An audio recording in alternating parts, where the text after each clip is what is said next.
And greetings. It's good to be with you all. Craig DeRoche, CEO of Family Policy Alliance. And just folks, I am so excited this month. We have merged with Christians Engaged. I know that you have been getting our emails, and I know that I shouldn't have been surprised that so many of you have already been using Christians Engaged. Christians Engaged can help you, remind you when to vote. Folks, we want every Christian to pray, vote, and engage in this year's election. And the only way to do that is if we remind ourselves how to vote. We train each other on how to vote with integrity and how to look for security and to make sure that our vote is not harvested by the ill-intentioned folks. But we want to get our votes in. We want them to count legally.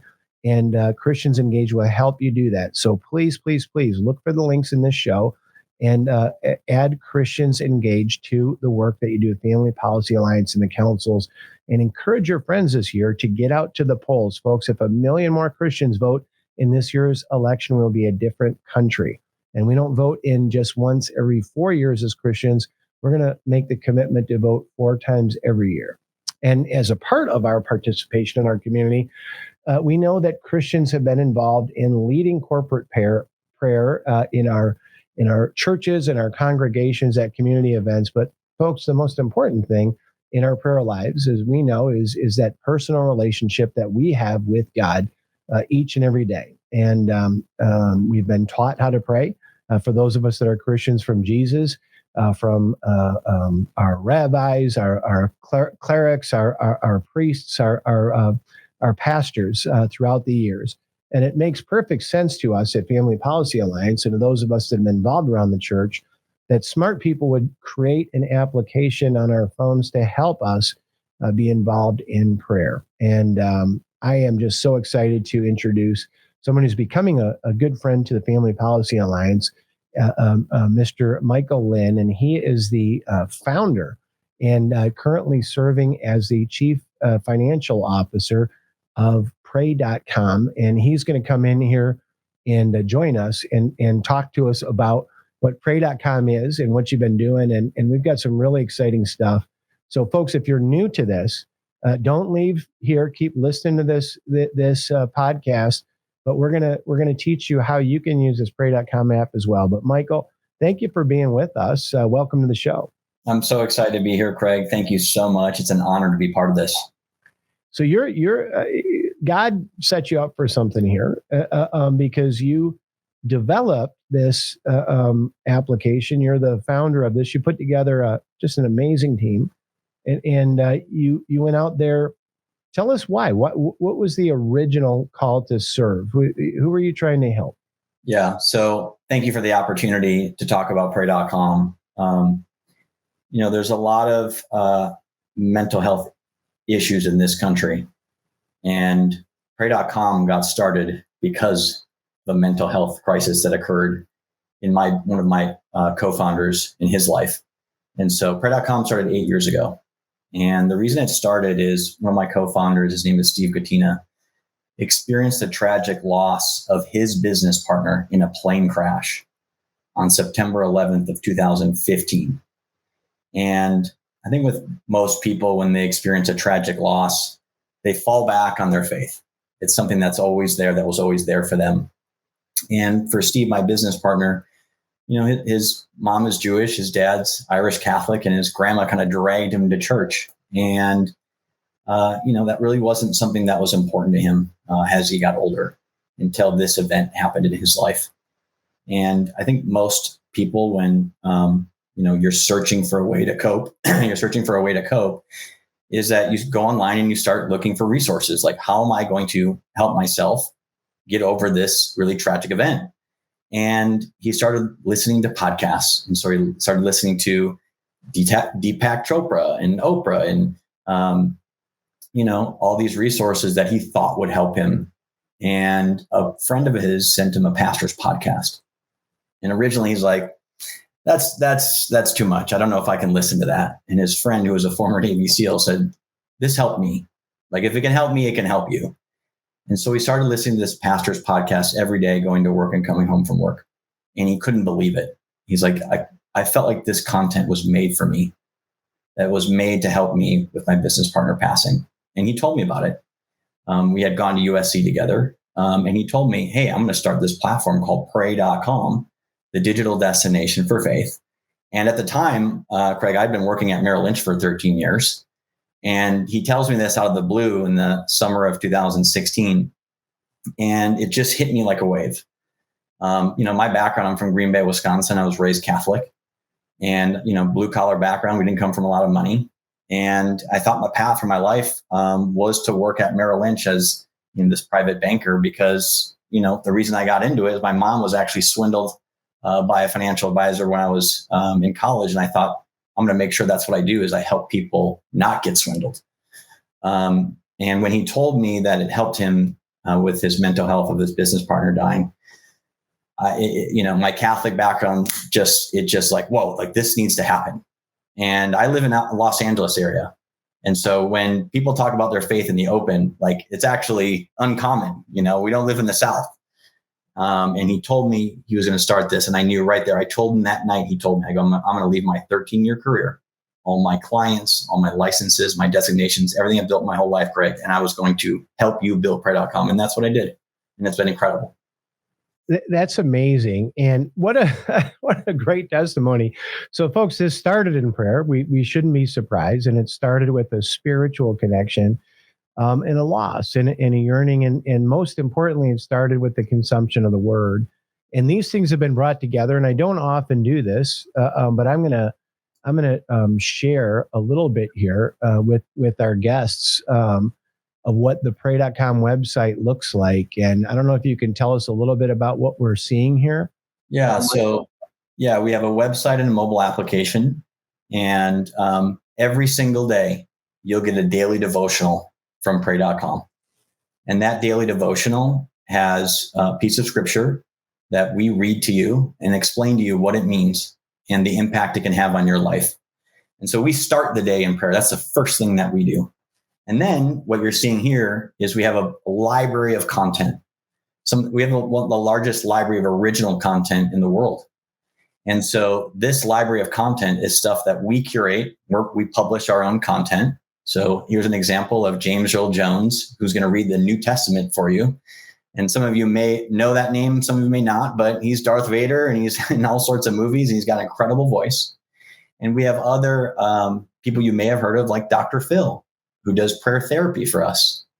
And then we have these amazing ministries throughout the entire country, some of the largest mega churches that exist who have worked with pray.com and have got their content on pray.com. And, what's been incredible is when people use our platform, they write us testimonials of what the impact has been by using pray.com.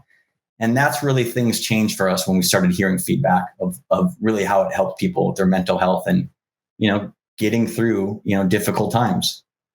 And so this is amazing. Drew Brees Lecrae was seeing James Earl, no better voice. God did something special when he created James Earl Jones's voice. And he's been with us almost 100 years on this earth. So I'm glad you captured him before he's called home to glory and that he's done this. I'm really looking forward to hearing that. But yeah, you found, so you did this for the purest and the best of reasons. You and the founders to advance your own faith. And you did it by drenching yourself in the word and making the word available to more people. And so it doesn't surprise me at all that something magical started happening, because Jesus told us that you'll know it by its fruit. Well, the word is a magical thing in and of itself. So this is being spilled out to hundreds of thousands, if not millions of people all over the world. And you started finding that people were getting relief from mental health and emotional distress, anxiety, and some other things from your users. Is that correct, Michael? That's right. Kind of what we were finding, right? That's exactly right. And you can actually read some of these testimonials if you go into the Google or Apple app stores. We have all those testimonials available just by going to pray.com in those stores. And what we found is some of the most incredible testimonials I ever thought I could possibly imagine in my life, of where I actually built a platform that was able to share God's word. And it's very healing and easy to share God's word, because when people hear it, it will impact their life. I mean, just two that are off the top of my head, Craig. that stick with me forever are, there was a cop in Cleveland, Ohio. He's on the police force there. And he decided to write in to tell us his testimony about using pray.com, and that after work one day, he came home to commit suicide. He had planned to kill himself coming home from work that day. And on his way home, he received a text message from someone that says, hey, check out pray.com. And so he downloaded the app and started listening to our faith-based content. And it changed his life right then and there. He did not commit suicide. And he told us about it. He told us like, hey, you literally saved my life. When I started this company 8 years ago, I never thought I would have that kind of impact on somebody. And another one that really impacted me was someone had wrote in from their hospital bed. They had stage 4 cancer. And she had told us like, hey, I'm listening to your daily prayers. And I'm so grateful to wake up another day to listen to God's word, because I'm about to meet my maker. And, to hear that from somebody that's about to, knows that they're going to die, and to say, I'm using your platform for relief and really just to get through another day.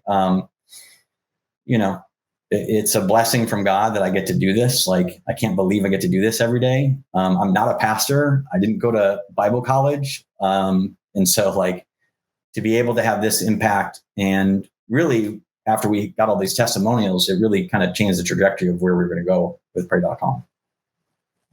Well, listen, Michael, this is absolutely amazing. And thank you for sharing just a couple of anecdotal stories. And I want you to know, this is why this gripped me. Our audience here at Family Policy Alliance knows I'm in recovery for addiction. And I use a lot of tools. We have the AA Big Book. We have our AA meetings. We have sponsors. We have different rituals and practices that we observe. And Michael, I want you to know that there just really isn't a lot of things, modern technology, to let somebody that's trying to live their life, that's trying to, folks, this is the way I look at this. And Michael and the folks at pray.com might not look at it this way, but for me as a person who found Jesus later in life, I look to the parable of the seeds. And this is all about the rich soil, because I heard the word and the seed would get scorched or the roots would take hold quickly, but the rocky soil wouldn't let them get deep enough, and it would burn out. Every one of those would happen to me over and over in my life until I actually lost everything through addiction. And then the seed could find rich soil. And I look at this, Michael, what you're doing as really like a rich soil play is the way I would say that seed is going to get blown off the road. It's going to get scorched by the sun, the rocks, the other weeds are going to try to crowd it out in this world. But with pray.com, you have found an ingenious way of helping that seed get to the soil. And I was so taken by that as a person who's had to navigate, not only for myself, but multiple generations of that. When's the right time to take a drug? Do you have a medical problem? Do you have a spiritual problem? Do you have a physical problem? All those things. And now I've got adult children, and I've gone through that with them. I just want to say, and I'd like to talk a little bit here, if we could, about where the science meets on this. That it went from anecdote, people saying, and I know from the recovery rooms, a lot of people saying, man, until I learned about prayer, I tried every medication that they could. Some helped, some didn't. But it was when I discovered prayer is when I was actually found had a God-shaped hole inside of myself. And there wasn't any medication, whether it's intoxicating or not, was going to fill that hole. I needed the prayer. That's what some of your clients are finding. And that's kind of a debate that we're starting here in the country now, too. Like, what should we be doing with medication? What we should be doing without medication, right? That's absolutely right. And I think that people don't think of faith as a mental health resource. It's not something you would hear that it can provide mental health benefits. And so when we started getting all this feedback from these testimonials, we say we needed to actually put this to the science. I mean, we heard that so many times over the last few years, how important the science is, right? So we said, fine, let's actually invest and do clinical studies and see what does the science say when people use pray.com. How will the results actually show when we do clinical studies? And so we started. We actually have 3 different studies. One's a cross-sectional study, and then we have 2 clinical studies. And we said, let's find out when people use pray.com on a daily basis, what happens? What happens to their stress? What happens to their depression? What happens to anxiety? And no surprise, if you have a faith background, that it had an impact, that the results were very clear, that when you use pray.com and interact with our faith-based content through our digital prayer platform, you will have an improvement in your stress, anxiety, and depression. It was very clear. And not only that, what was interesting about the studies that we had done, and they're all published in the different journals.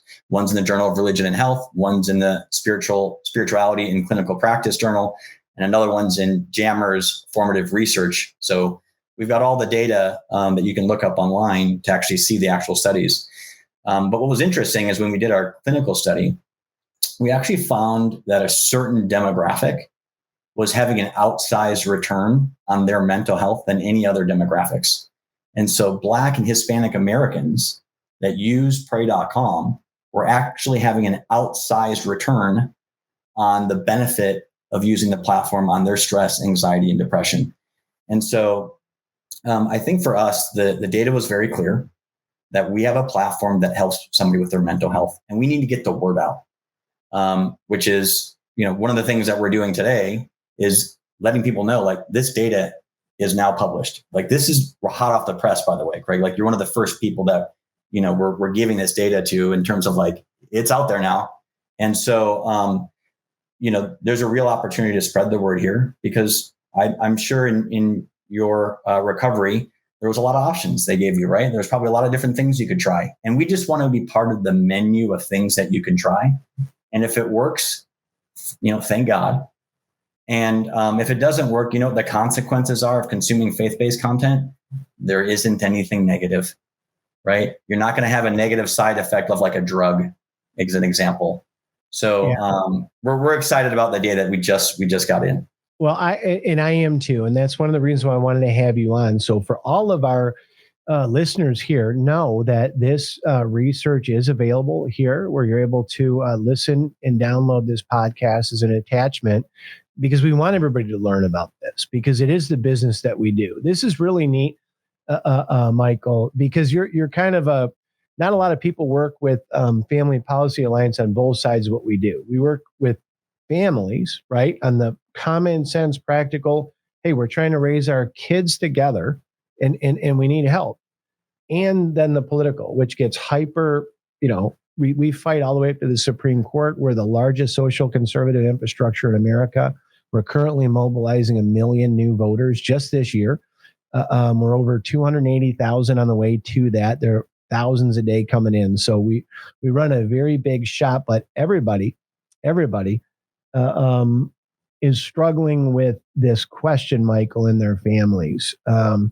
With COVID, with all this mental health, with every breaking news, whether it's a school shooting or now it's violence against politicians, it's all these people that are suffering from mental health. And I want our audience to hear this. And Michael, you've heard me say this as well, but it cost me everything in this world to learn that drinking wasn't my problem, it was my solution, right? So pulling the trigger is not a problem for somebody that's pulling a trigger on a gun. It's their solution, right? And the same is true of someone trying to commit suicide. There are over 50,000 Americans that successfully solved their problems by ending their own life, and hundreds of thousands of more that tried. It's devastating reality that we are not bringing prayer up as a viable option to people. And when the medication doesn't work, if a surgery that they got to alter their appearance on their body doesn't get them the satisfaction they want, they think that they're left with just suicide. So I know that you're not saying all those things at pray.com. I'm speaking to our audience, and I'm speaking for people like me that have gone through addiction and recovery. And folks, I wanted our audience to make the connection to why pray.com is such an important application for us. The world is telling us that we need a diagnosis and a prescription, usually to an intoxicating medication, which puts a fog into your brain of some sort. Maybe it's an improving fog if you suffer from schizophrenia, but it's a fog, and it prevents us from hearing the word. And so we just got really excited about this. I've known Michael for many years about the anecdotal nature of this from my work at Prison Fellowship. And we did some studies as well of the science of prayer and meditation. We're glad that you're bringing this study forward. And folks, you don't have to comment too much on this, Michael, but our friends, I like to let our audience know when they say, what's the so what? How could we get involved in this? All right. So I'm going to come back and let you talk about using your app, because you're not really a political organization. You're a consumer application for people to use to introduce them to the word. And our folks get that. But I want our folks to know that we are fighting hard to make the use of apps like this available to you, the same as any other medication would out of your FSA, your HSA, or anything else. To say, if I need to have Weight Watchers because I'm working on my obesity, why shouldn't I be able to pray.com to work on my obesity? Because my problem might be a spiritual problem, not a physical eating problem, as I just pointed out. And that begins with us lobbying members of Congress in the states to classify this as healthcare. I just wanted to introduce that, Mike. I'm sorry I kept you on the screen for that, but are there other applications that you're hearing about being treated as healthcare? I know we have telehealth now. Could you talk a little bit about where you fit into all of that? Yeah, I think there's a big opportunity with that. I actually think there's a big opportunity with AI. Here's one of the problems with telehealth. There's actually not enough counselors, not enough therapists for the demand of people that want to actually speak with somebody. So we have so many more people that need help. We don't have enough counselors and therapists. And so at pray.com, we're working on a solution to help with that right now. Right now, you can get access to the pray.com app. So you can get access to on-demand content whenever you need it. However, obviously speaking to somebody or speaking your mind to somebody is important. And we understand that that's a component, another option that many people are seeking. And so I think, we have an initiative at Pray to continue to find resources that can help people, when they want to speak to somebody or they want to talk to somebody about, their specific mental health issue that they're going through. And I think those resources, we're fortunate at Pray that we have the resources to build that type of technology, and we're working on ways to provide that to people. So, I would say, I want to say thank you, Craig, because when we got this data in, it was the relationships that you have that we were able to start making those conversations with people in Congress. And we're in the early stages.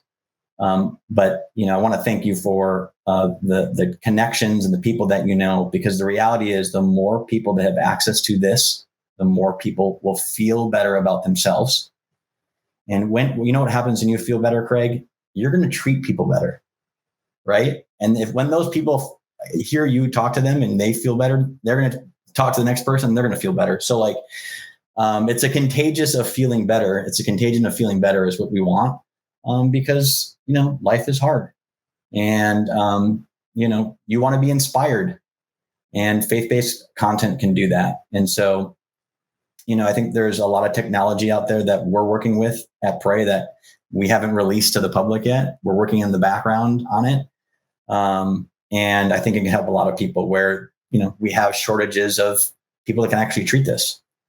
I love all this, Michael. And I tell you what, I know that our audience has not been listening to me, that they've been downloading your app as we've been talking. And that's okay. Everybody, if you haven't started yet, now is the time. There are links here. There are links to the study, too, if you want to learn more about talking to your friends about the benefits, the scientific benefits of prayer. Understand that's a hook. We're supposed to be evangelists, folks. And Jesus says that, and the apostles were much better than any of us. But the point of the matter is we're all supposed to be evangelists. And I think the pray.com app is a perfect opportunity for you. All you have to say, I get relief from it. I would download it yourself. Don't make it up. If you get relief from it, if you like it, I mean, who doesn't want to hear James Earl Jones reading them the Bible? Tell your friends about it and have them join up. Lord, we hope, and we'll lift this up as a prayer, Michael. I'll leave you with one thing on this. With the so what? Why are we talking to an organization that mobilizes people, and we want our friends that focus on the family and everybody else to hear about this too? But why is a political organization talking about this? It's about problems and solutions, and our country is on edge right now. And folks, I want our audience to know you can't give away something you don't have. You can't give away something you don't have. We got to have our own inner peace first. Chuck Colson told me when he hired me that the people in Congress don't lead the nation, they represent it as it already is. Pause and think about that for a second. Why are we at each other's throats? Why are the members of Congress, doing the things that they're doing in their personal lives? Folks, they're representing the way we are living as Americans, what Chuck Colson said. So we have to change the culture. We have to roll our sleeves up. We have to speak into the culture, and that begins with prayer. And there's no better invasion into restoring the culture of America than to spread prayer. Michael, Lynn, you are such a valuable guest to us, bringing in this study that we will be sharing with people, demonstrating that pray.com has been proven to give relief to people for anxiety, depression, mental health. Know that Family Policy Alliance is going to be putting this to compete with drugs and alcohol and psychiatry and the like, because we think God wants that introduced back into our culture and into our country. And so thank you, Michael. I'll leave you with, tell us what's coming around the corner for pray.com now that you're going to be getting a whole bunch of new customers coming in. And we're going to have you back on real soon, probably even before this fall, as we're growing our millions of voters. I'm going to want to hear how they're all using pray.com and praying while they vote as well. Yeah, thank you so much. More and more content. That's what people want. They want more and more voices, and that's what we're bringing on the platform. So, over the next year here, we're going to have some incredible new voices on Pray. People that names that I can't announce them. And our content continues to grow. I mean, the podcasts that we've created have 100 million downloads. So 100 million downloads. 100 million downloads of just our podcast. That's not even talking about our app and all the other fun stuff. And that's per year. So, there is an exciting amount of content on pray.com, and that content really is well made. It obviously works. We've got the clinical studies to do it. But I would say you're going to have a more customized experience on pray.com than you've ever had before over the next 12 months. And it's going to be some really exciting content that is going to be really engaging. So I would say, check us out. Check us out. Check us out. And please do. And I love all the content on there, folks. And even people you haven't heard of, like Lecrae. We used to bring him in for prison fellowship into prisons. Amazingly gifted entertainer. You're going to love pray.com. Michael, thank you for being with us. We're going to be pushing this out to our family policy councils in all 40 states that we work with and our 50,000 partner churches, and encouraging them to spread and drench our country in prayer as we go forward out of here. And we'll talk to you real soon, my friend. And thank you for sharing that study with us. Thank you so much. Appreciate you. Appreciate you too.